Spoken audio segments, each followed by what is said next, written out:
Fala, minha gente, tudo certo? Vamos nessa então falar sobre Grêmio 1, Fluminense 2, que acaba de acontecer na Arena do Tricolor. Última partida do estádio, tinha até lá um tapume, né? Colocaram lá porque vai acontecer um show Universo Alegria neste sábado, então tinha que cumprir um compromisso assinado. Aliás, se você for perguntar, eu sei que uma galera perguntou, mas quando o Marcelo comprou, ele não disse que não tinha mais show na Arena?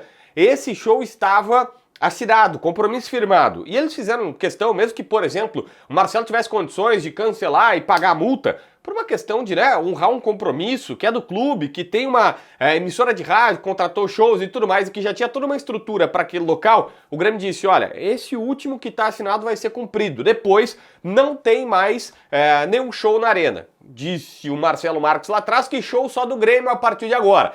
Mas vamos combinar, eu e você sabemos, o time do técnico Mano Menezes está bem distante de dar um show. Mais uma vez oscilou, mais uma vez é irregular e comprometeu uma classificação na Copa Libertadores da América, que agora é muito difícil. O Grêmio tem que vencer a última partida, torcer para resultados paralelos, vencer o Sport e vai na última rodada. Mas resultados paralelos do Corinthians e do São Paulo teria que todo mundo perder agora para chegar num G8 e sonhar com uma vaga de pré-Libertadores que depende da Copa do Brasil, aí mais difícil. Só que esse jogo causou uma reflexão que eu quero provocar aqui, que eu quero trazer aqui no canal justamente dessa reflexão do time do Zubeldia. Mas antes, eu preciso, cara, eu sempre tento ser o mais correto possível. Tá aí, ó, a tela do meu computador. Quero mostrar o site da KTO e mostrar para vocês aqui no boletim minhas apostas. Eu tenho várias que eu vou fazendo, tudo 5 pilinha, 10 pilinha, tudo mais. Eu perdi aqui a do Grêmio, né? Perdi, fazer o quê, ó? Fez uma quádrupla que eu coloquei que o Grêmio ia vencer, ambos os times marcam, mais de 2,5 gols, ou seja, 3 gols, ia ter gols em ambos os tempos. E coloquei quase tudo certo, quer dizer, quase tudo certo não, né? Perdi a do Grêmio, perdi a do Grêmio vencer, faz parte. Outra aqui que eu também perdi, ó, que eu tinha feito, eu ganhei uma aposta grátis da KTO, como eu acertei o resultado na Copa Libertadores, eu ganhei uma aposta aqui, ó, R$25 de aposta grátis que a KTO me deu, e eu coloquei no Tottenham, e o Tottenham empatou em 2-2 com o Newcastle. Pois é, né? Fazer o quê? Ó, agora tem o aposta e ganhe que é só na KTO, hein? Tu aposta R$10, faz uma aposta de odd 1.8 e ganhando ou acertando a aposta, a KTO te devolve uma free bet de R$10. É só vir aqui, tá na capa do site, ó, e clicar ali no aposte e ganhe, é só na KTO, clique em aceito participar e tu vai ser redirecionado. Se quiser, na descrição no primeiro comentário tem o link da KTO. Fechado?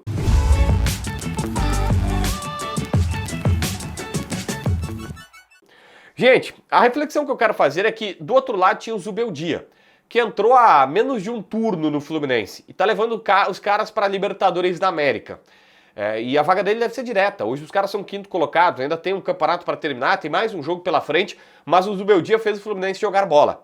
Onde é que o Mano tá levando o Grêmio? Uma 10ª colocação, talvez vai descer mais ainda por conta dos resultados que precisam acontecer. O Grêmio não vai cair, mas vai ficar com uma vaga na Sul-Americana. É praticamente impossível uma Libertadores da América. Isso me fez refletir bastante, dizendo, poxa, o Zubeldia não tem melhores jogadores. O Soteldo estava aqui o ano passado, a gente viu como é que é. O Lima, o Keno, o Everaldo, o Martinelli eu sou completamente fã, eu sou muito, muito fã, jogadoraço. O Serna, muito bom jogador. O Acosta, esse, é um outro achado, trouxeram do futebol americano, mas assim, nada absurdo. Nada diferente, não dá pra dizer, não, mas é que Flamengo e Palmeiras não dá pra competir, eles têm muito mais dinheiro. Não é o que tá acontecendo, não foi. É esse o adversário que o Grêmio enfrentou. E essa reflexão eu acho que precisa ser feita justamente porque o Mano Menezes, ele não fez um mau jogo, não foi uma partida ruim do Grêmio, tá? O Grêmio não jogou mal, assim, que meu Deus do céu, inqualificável a partida. Mas o time do Grêmio é bastante irregular. A gente viu o time do Grêmio jogar partidas muito boas por um tempo, mas depois, por um tempo que eu digo assim, joga bem contra São Paulo, joga bem contra a Juventude, joga bem, outros jogos que você vai lembrar que jogou bem, mas depois oscila para baixo e perde jogos em casa, quando, poxa, esse é o jogo que na tua casa, na finaleira do campeonato, precisando de Libertadores, o técnico e os jogadores têm que ter a capacidade de fazer os 3 pontos. Agora não é hora nem de performance. Agora, cara, reta final do campeonato, os 5 jogos finais, não é hora de fazer, gastar a bola. Normalmente, tá? Tô falando de uma naturalidade. É hora de fazer os 3 pontos. E o Grêmio não foi terrível, não jogou uma partida horrível, foi até melhor que o Fluminense em vários dos quesitos, mas, por exemplo, perdeu.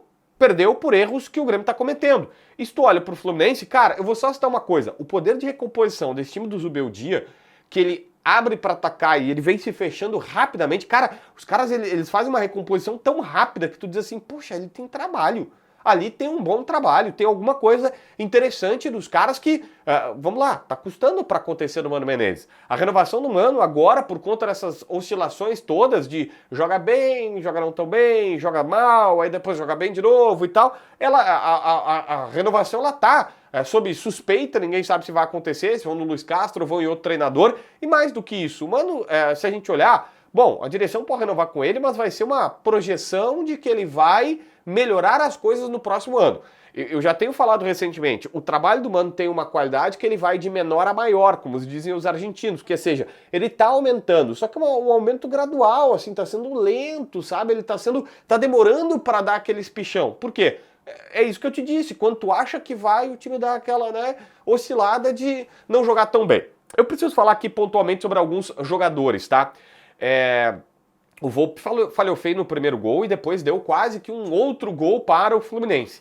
Uma saída ruim do gol dele, justamente no momento que a gente está ouvindo a nova direção gremista dizer, olha, eu estou pensando em contratar o Everton porque o Volpi não me dá nenhuma segurança. O Volpi ele sai mal na primeira bola, que é uma bola quase que rasteira, mas ele sai mal a meia altura e depois repete o lance aos 20 do segundo tempo quando a bola sobra sozinha para o Serna e, cara, sei lá como que ele não faz o gol. Isso, insisto, traz uma insegurança para o torcedor que vai ou ele porque ficou chateado, mas também para a próxima direção que tá vendo o seguinte, cara, talvez não seja esse o cara a ser colocado.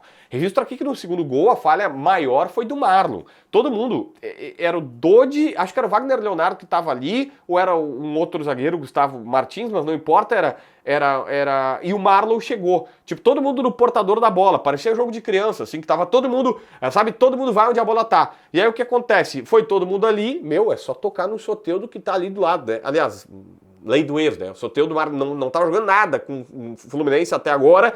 O Renato faz uma força para contratar ele ainda antes do Mundial. O Soteldo nunca consegue performar e agora contra o Grêmio faz sua estreia com a camisa do Fluminense.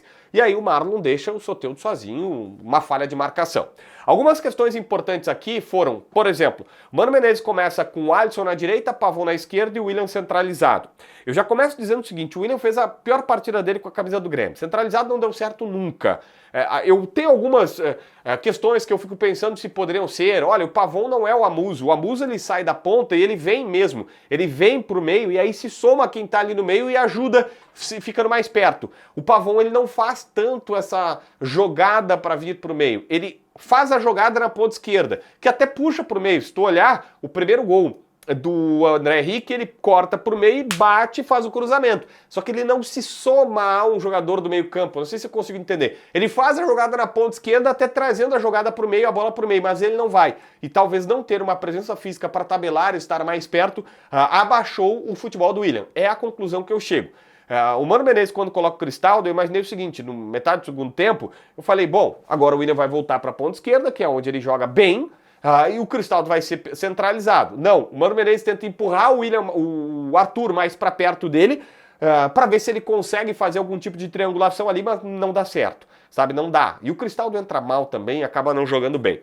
Nessa sequência, eu preciso colocar do Arthur. Monstro, como sempre, nesse primeiro gol que eu falei aí, do Pavon, uma virada de bola dele, passando sempre com a bola pelo pé, sempre ele distribuindo as jogadas, tudo mais. Cara, maravilhoso, ou semi-maravilhoso. Aos 20 do segundo tempo, o Arthur tava com a língua desse tamanho, ele parecia exausto dentro de campo. Ele tentou, e a culpa obviamente não é dele, ele tá tentando fazer o time jogar, mas não tá conseguindo, ou não estava conseguindo e demorou, custou bastante para isso. Ressalto esta situação do cansaço do Arthur aos 20 do segundo tempo, imagino de tanto querer jogar e tentar fazer o Grêmio jogar. O Jardiel entrou no segundo tempo, foi uma boa notícia.